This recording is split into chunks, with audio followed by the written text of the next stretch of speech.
Obsessions. We all have them, but there's nothing quite like America's obsession with ice cream. Perhaps it begins in childhood, with the old-fashioned melodies ushering in the arrival of that magical ice cream truck. Those tunes represented so much, really. Sunny days, lots of laughter, indulgence, a little bit of freedom. Ice cream was once a treat for the elite.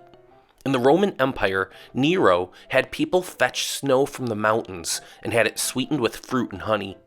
Versions of this iced extravagance developed over the centuries and sailed across the Atlantic to America with the founding fathers. The Hamiltons actually served it to George Washington. He loved it. So did Thomas Jefferson, especially vanilla. He studied ice cream making, built an ice house, and even brought back a machine from France to churn it at Monticello.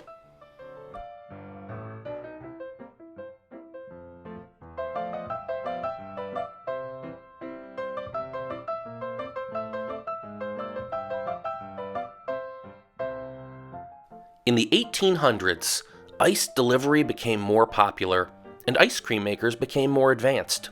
It was now an item served in parlors and tea gardens. In the 1830s, it became a July 4th tradition, but it was still just reserved for the more affluent. Enter the immigrant street vendor, who started selling ice cream from street carts packed with ice. The treats were called things like hokey-pokey and penny licks. Vendors scooped ice cream into a dish, allowing the customer to actually lick it clean, and then reused said dish for the next customer. Needless to say, this wasn't the most sanitary practice. Add to it the fact that milk wasn't pasteurized until the 1890s, and you had a breeding ground for sickness.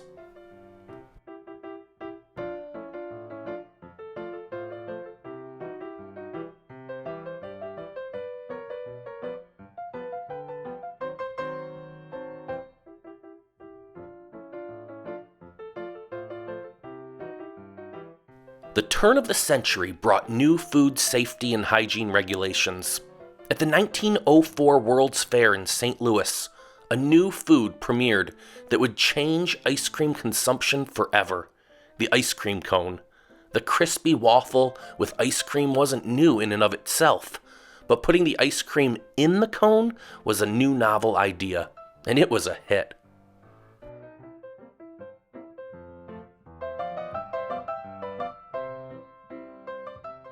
The 1920s brought an advancement in refrigeration, making ice cream even more accessible for the average American.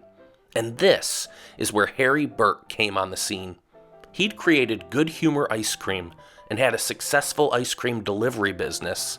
He liked to tinker in his ice cream shop. He'd created the Jolly Boy Sucker, a candy ball with a wooden handle on it. He made an ice cream novelty, ice cream covered in chocolate icing. It was good, but it was messy. His son suggested he use the same wooden stick from the candy to hold up the ice cream square. It worked, and the Good Humor bar, the ice cream novelty, was born.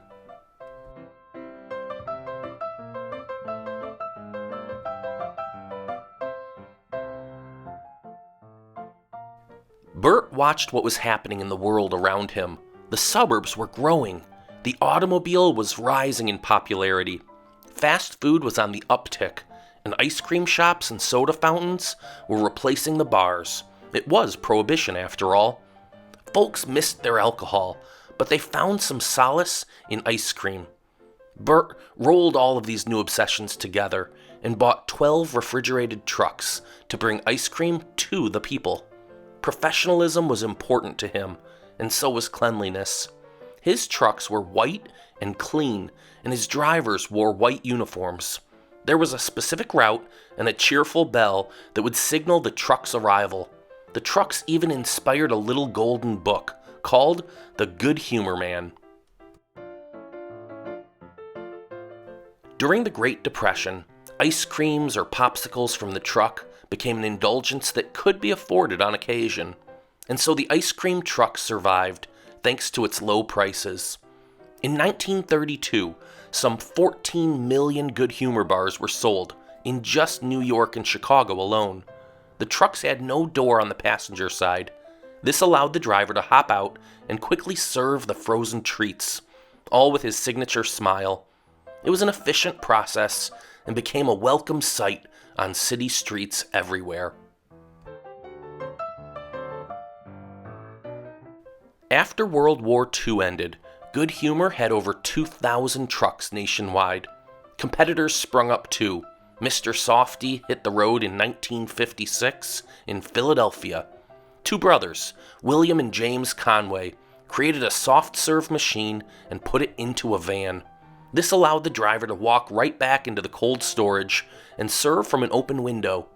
Their vans were so successful, they were in the franchising business only 2 years later.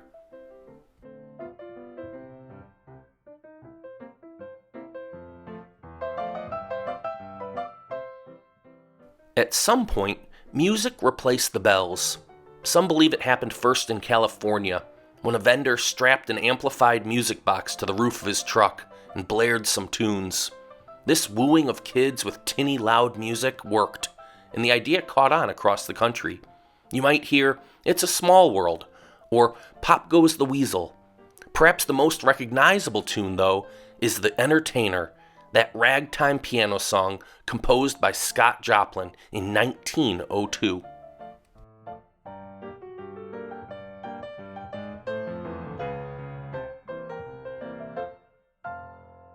Ice cream trucks still roam through neighborhoods, much to the delight of children today.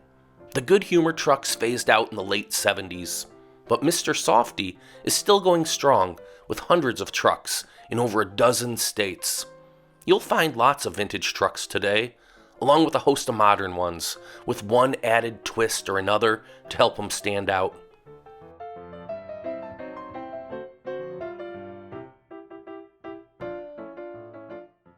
If you think about it, the ice cream truck was the forerunner to today's popular food truck craze. They embody so much of what Bird identified way back in the 1920s. Americans' love and obsession of convenience, cars, instant gratification, and novelty. Oh, and of course, the lazy days of summer.